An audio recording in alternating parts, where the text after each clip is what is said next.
Assalamualaikum warahmatullahi wabarakatuh. Alhamdulillahilladzi hadana li hada wa ma kunna linahtadiya laula an hadanallah, wassalatu wassalamu ala sayyidina al-mukhtar wa ala alihi wa ashabil akhyar. Amma ba'du. Ilahi anta maksudi wa ridhaka matlubi atini mahabbataka wa ma'rifatak. Kehadapan Kanjeng Nabi Muhammad sallallahu alaihi wasallam dan seluruh ahli silsilah Thariqah Qadiriyah Naqsyabandiyah Mansuriyalaya, khususnya guru kita semuanya, Pangeran Bahas. Al-Fatihah. A'udzubillahi minasyaitonir rajim. Bismillahirrahmanirrahim. Alhamdulillahirabbil alamin arrahmanir rahim maliki yaumiddin. Iyyaka na'budu wa iyyaka nasta'in ihdinas siratal mustaqim siratal ladzina an'amta 'alaihim ghairil maghdubi 'alaihim waladdallin. Amin.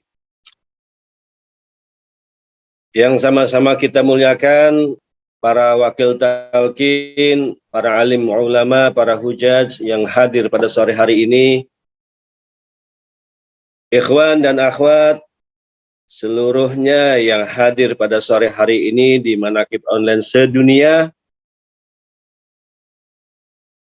khususnya para pemangku manaqib kita semuanya, para penggerak manaqib online sedunia, ada Umi Syahid, ada Teh Susi, Ibu Wahyuni, para Gus yang selalu mengawal manaqib kita semuanya, dan tentunya para ikhwan yang istiqomah menghadiri manaqib sore hari ini dari hari ke harinya. Semoga kita semuanya diberikan kesehatan sehingga kita semua bisa istiqomah melaksanakan amaliyah ini. Dan terima kasih yang luar biasa untuk ini Ibu Kartini yang mewakili dua benua, yang satu benua Eropa, yang satu benua Amerika. Maka sahlah manaqib ini disebut sebagai manaqib sedunia, karena minimal tiga benua ada di sini, Amerika, Eropa, dan Asia. Tentu semuanya kita patut bersyukur kepada Allah atas semua limpahan karunia, limpahan karomah, sehingga kita semuanya bisa hadir sore hari ini, karena kita semuanya dalam keadaan sehat, sempurna, tanpa kurang satupun. Tak lupa sholawat serta salam untuk Kanjeng Nabi Muhammad sallallahu alaihi wasallam. Semoga kita semuanya diakui menjadi umatnya, dan kita semuanya bisa melaksanakan amaliyah yang menjadi warisan yang dititipkan kepada guru kita semuanya sebagai pewaris Kanjeng Nabi Muhammad sallallahu alaihi wasallam. Di kesempatan yang berbahagia ini, mari kita sama-sama berdoa kepada Allah. Semoga guru kita semuanya, Pangersa Abah Aos, diberikan kesehatan yang sempurna, diberikan kesabaran menghadapi murid-murid yang nakal seperti kita semuanya, diberikan kekuatan, dilimpahkan karomah yang luar biasa. Dengan karomah tersebut, sampailah karomahnya terlimpahkan kepada kita semuanya sebagai murid-muridnya. Tak lupa kita doakan para ikhwan dan akhwat yang hadir pada sore hari ini. Semoga semuanya, para pemangku manaqib, diberikan kesehatan yang sempurna, diberikan kelancaran usaha, dimudahkan dalam menghadapi segala ujian, diberikan kekuatan dan kesabaran dalam menghadapi ujian-ujian apapun, dan tentunya tetap diberikan kesabaran dalam taat beribadah kepada Allah Subhanahu wa Ta'ala. Yang terpenting, semoga Allah memberikan kita semuanya adalah keikhlasan untuk bisa belajar istiqomah melaksanakan tuntunan yang dicontohkan oleh Pangresa Abah, yaitu amaliyah 24 jam, amaliyahnya para pecinta kesucian jiwa. Dengan amaliyah tersebut, targetnya kita semuanya adalah para ikhwan, para murid yang mempunyai keindahan akhlakul karimah, yang akhlak tersebut dicontohkan oleh guru kita semuanya. Ikhwan dan akhwat, izinkan pada sore hari ini mengambil tema tentang thariqah kita adalah thariqah zikir saja. Tema ini terinspirasi dari keseharian kita ketika kita melaksanakan suhbah, sugro, bertemu langsung dengan guru agung, bertemu dengan Abah Aos. Ketika kita pulang kampung, kita bisa menyaksikan, kita bisa mendengarkan bahwa hampir 99% murid-murid yang datang ke Abah itu rata-rata adalah mengeluhkan masalah.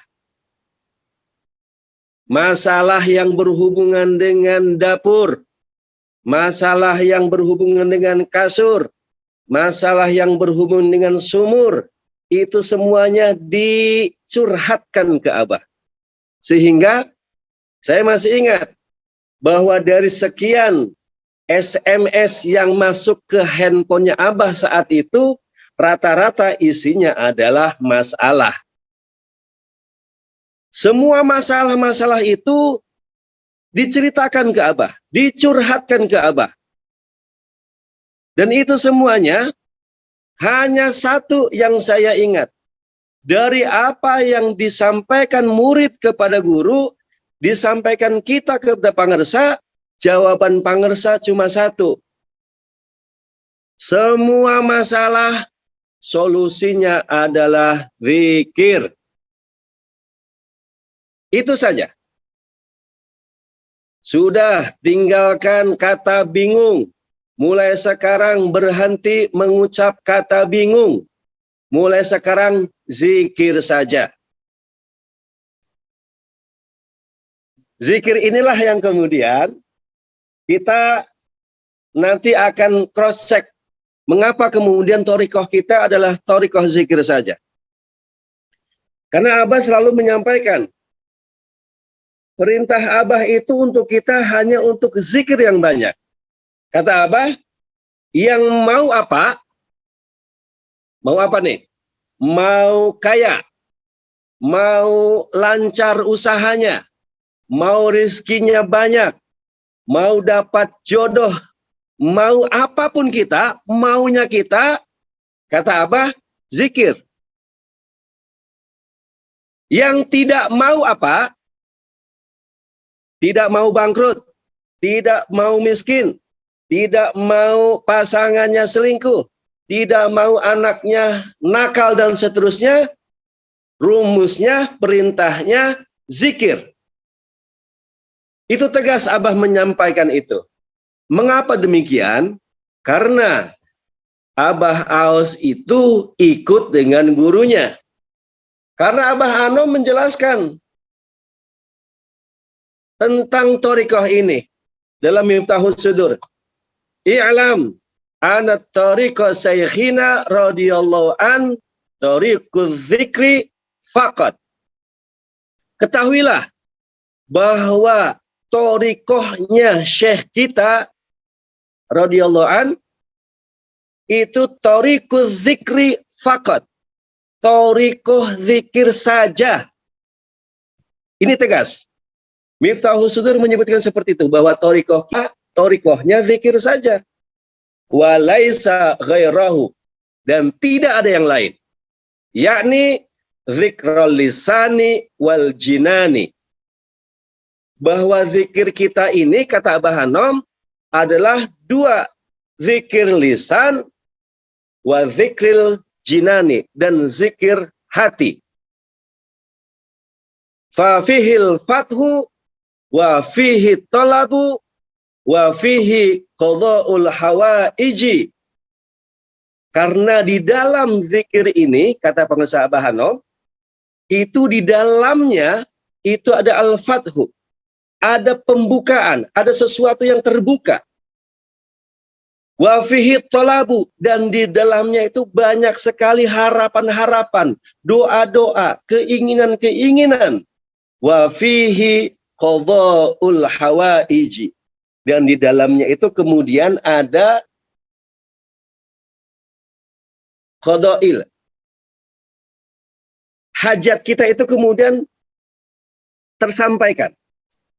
Terpenuhinya setiap hajat, setiap masalah itu karena adanya zikir.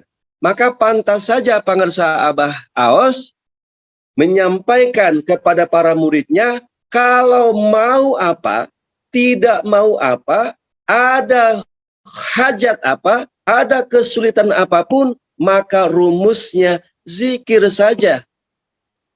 Karena tadi, zikir kita itu hanya zikir saja. Thariqah kita itu hanya zikir saja.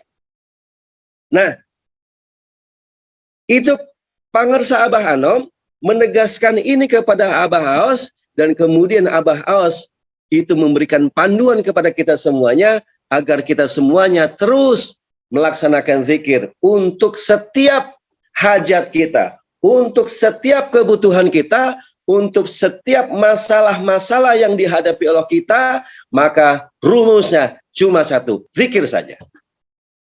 Nah, ikhwan dan akhwat yang dimuliakan oleh Allah, zikir itu apa sih?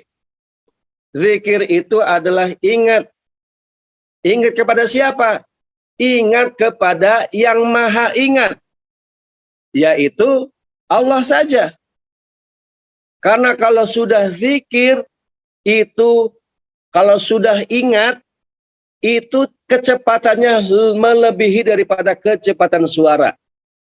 Kata Abah, az-zikru toro ila mazgurihi. Yang namanya zikir, yang namanya ingat, itu terbang kepada yang dia ingat. Nah, kita mendapatkan perintah untuk berzikir. Siapa yang memberi perintah ini?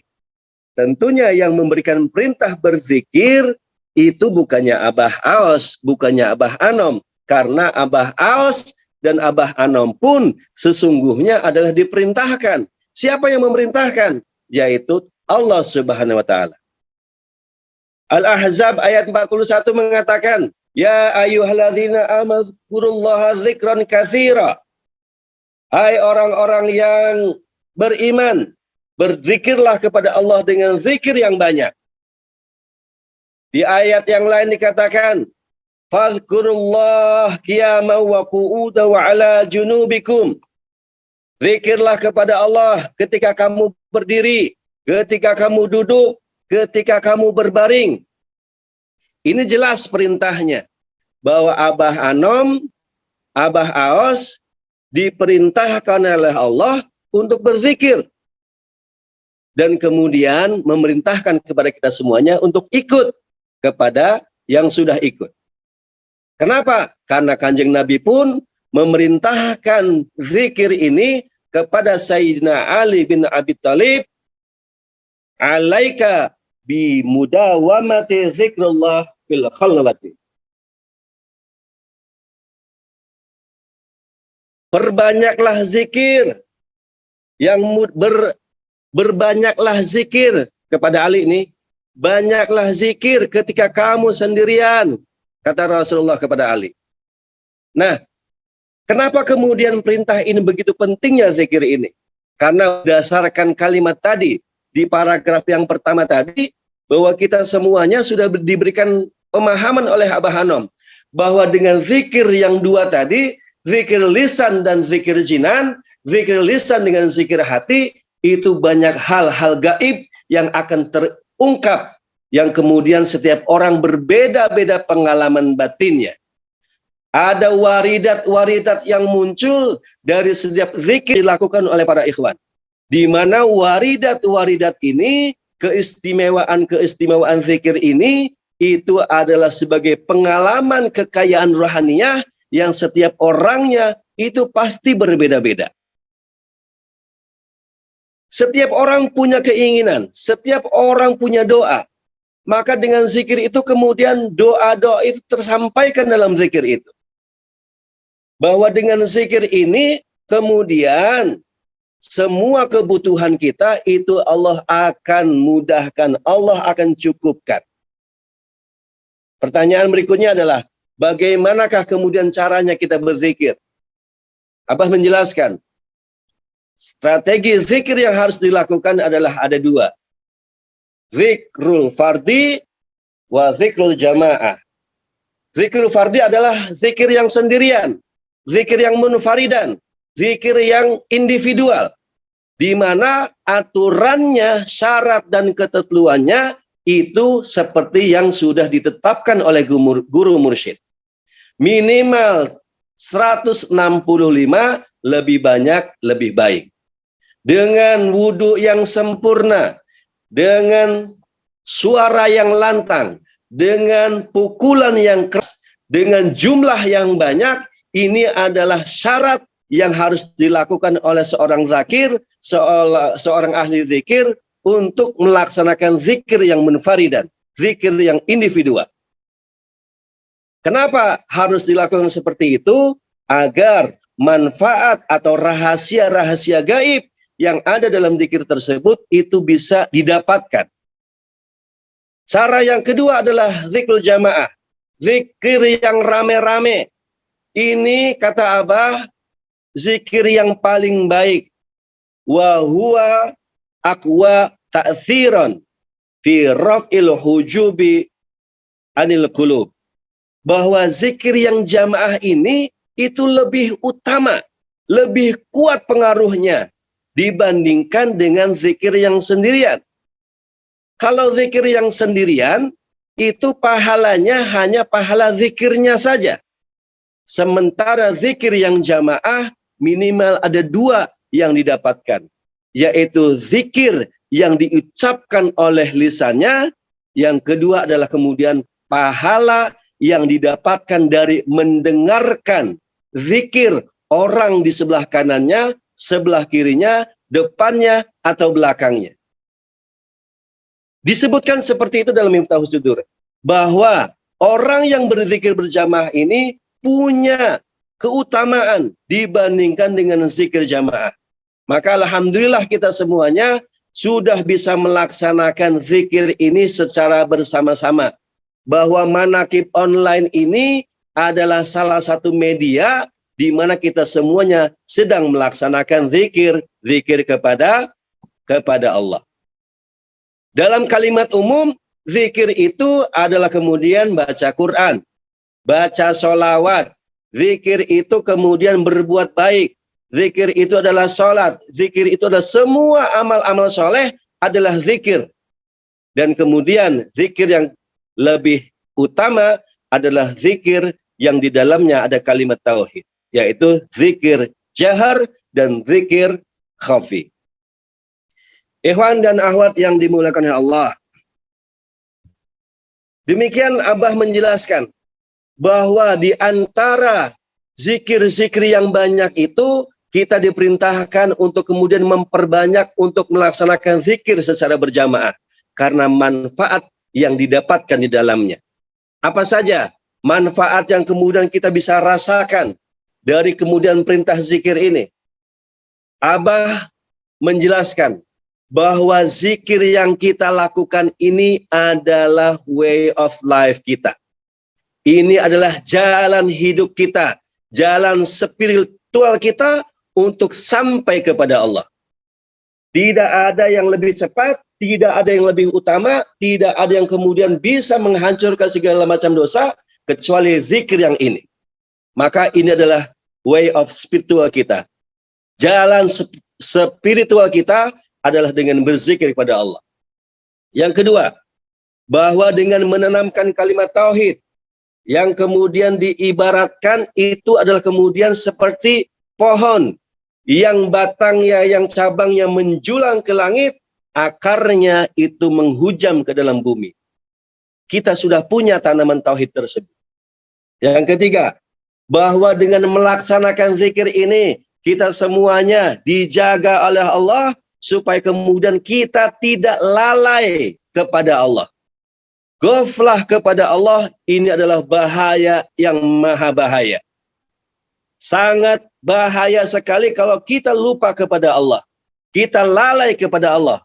Kalau kita sudah lalai kepada Allah, maka bisa dipastikan kita akan terjebak dalam wilayah maksiat kepada Allah. Bahwa kemudian kita manfaatnya berzikir ini adalah kemudian zikir ini adalah obatnya hati. Di beberapa literatur disebutkan bahwa makanannya jiwa kita itu adalah amal-amal soleh dan zikir-zikir kita. Selama 3 hari kita tidak melaksanakan amal soleh, tidak melaksanakan zikir, maka sesungguhnya kita sudah mengalami kekeringan jiwa yang luar biasa. Dan ini kemudian harus diobati. Dengan zikir sesungguhnya adalah syifa'ul qulub. Zikrullah syifa'ul qulub. Demikian hadisnya. Nah, ikhwan dan akhwat yang dimuliakan oleh Allah, dari apa yang disampaikan tadi, inilah kembali kita tegaskan. Abah menegaskan bahwa thariqah kita hanya zikir saja. Oleh karenanya, tugas kita semuanya sebagai murid-murid yang ingin diaku oleh guru kita, maka hendaknya kita semuanya mengikuti arahan, mengikuti wejangan, mengikuti apa yang diperintahkan oleh guru kita, supaya kita semuanya itu bisa mendawamkan, melanggungkan zikir kita dalam kehidupan sehari-hari kita, supaya kita semuanya selalu ingat kepada Allah dan kita semuanya terhindar dari lalai kepada Allah. Amin ya rabbal alamin. Semoga bermanfaat dari apa yang sudah disampaikan. Semuanya kebaikan datangnya dari Allah. Segala macam kesalahan, ketidakpastian, keburukan itu pasti datangnya dari saya. Oleh karenanya, terima kasih kepada para ikhwan sudah berkenan untuk mendengarkan diskusi sore hari ini. Semoga bermanfaat dan sekali lagi mohon dimaafkan atas segala khilaf kesalahan yang saya perbuat. Terima kasih. Billahi taufiq wal hidayah. Assalamualaikum warahmatullahi wabarakatuh.